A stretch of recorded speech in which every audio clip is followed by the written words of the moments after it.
According to a new report, a higher salary increase is still on the cards for some employees in the UAE next year, although the impact of falling oil prices can now be felt across the GCC region.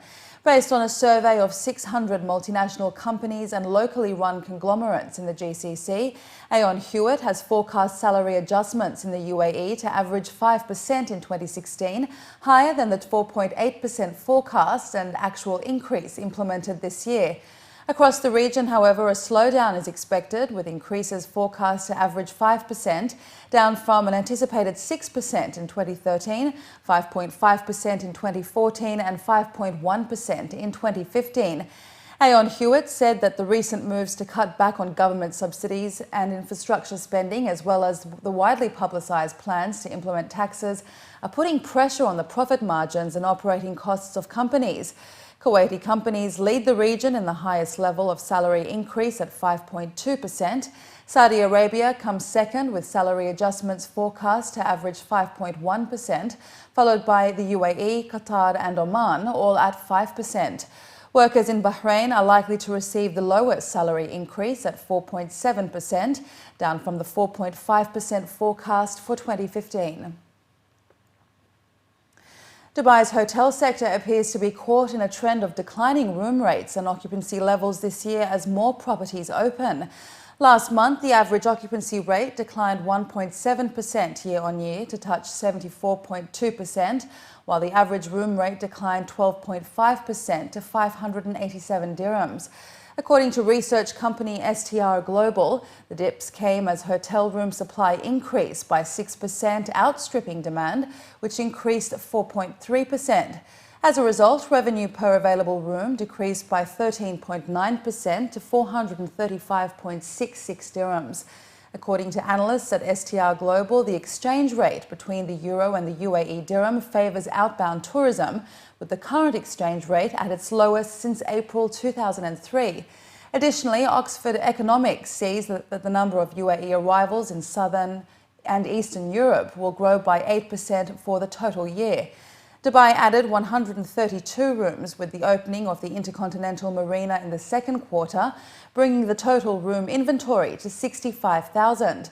Another 30,000 rooms are expected to come on stream in the next 2 years. Etihad Airways, its airport services business, and 5 of its equity partners have completed a new platform financing transaction, raising $500 million on the international markets. Etihad Airways, Etihad Airport Services, Air Berlin, Air Serbia, Air Seychelles, Air Italia and Jet Airways have taken part in the fundraising initiative. The fundraising follows a series of roadshow meetings held in Abu Dhabi, Dubai and London.